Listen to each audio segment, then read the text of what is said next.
If you are able to watch this video, you're probably luckier than most people to an extent.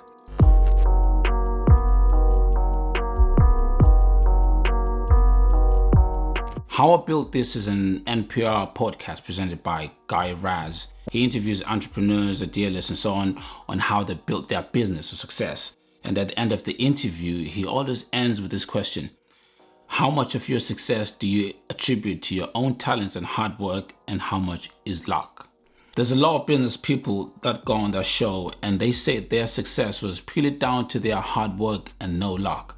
There's no doubt that these people certainly worked hard, but I want to challenge that a bit today because to a certain extent, they were lucky.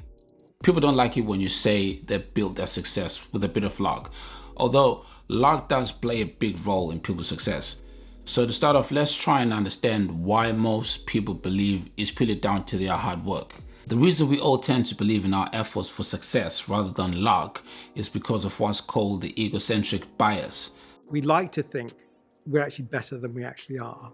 Ask any couple, for example, to calculate the percentage of housework that they do. Out of the percentages, it will come to more than 100%. We overestimate our contributions and we overestimate how good we actually are. So we actually believe that we're fairer than we think we are. So we have a tendency to be biased towards our perspective and not that of others and external factors. When we are looking at our successes, we're quick to pin that to ourselves, our efforts, and not so much of the external factors. Another example, when giving public talks, people assume that their nervousness is more noticeable to others than it actually is. That assumption is also an example of egocentric bias. They are looking at this from their own perspective.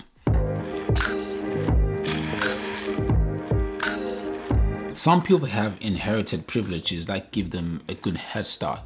Inheritances like money.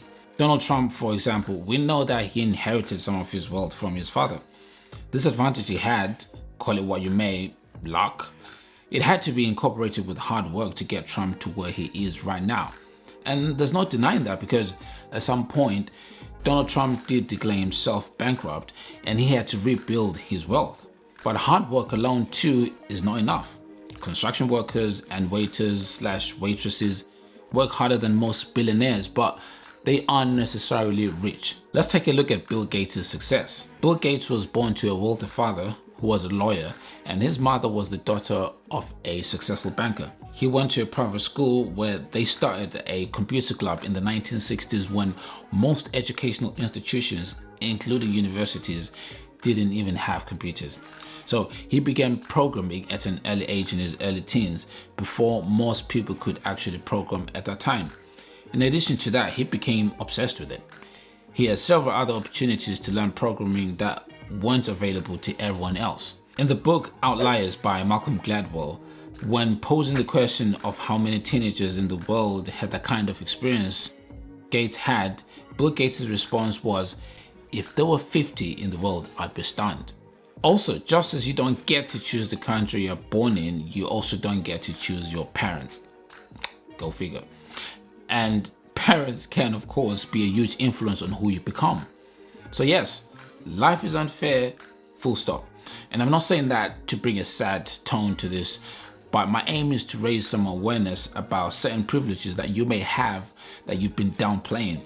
Or for some people, opportunities that may not even exist at all. On the other hand, we've all got things we can control, which are hard work and grit. It will probably not be the best use of energy to try and recreate Bill Gates' success or what he has done for this generation.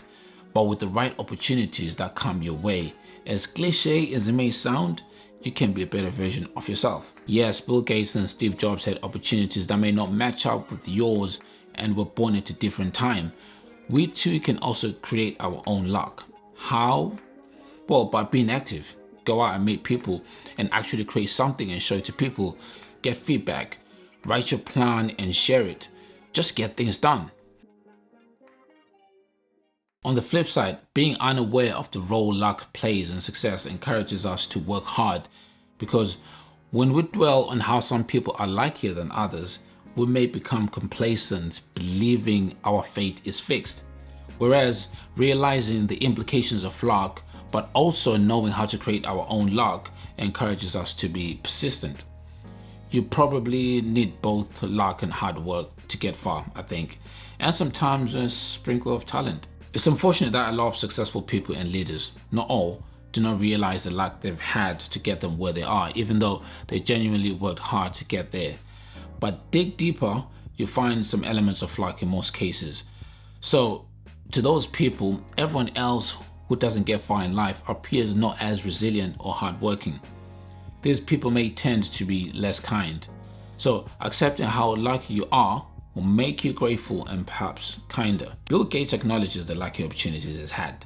In his own words, he had a better exposure to software development at a young age than he thinks anyone did in that period of time, and all because of an incredibly lucky series of events. Right now, Bill Gates is not able to give away his wealth quick enough through his foundation, the Bill and Melinda Gates Foundation, in efforts to eradicate diseases in poor countries, improve sanitation for African communities, and many other things.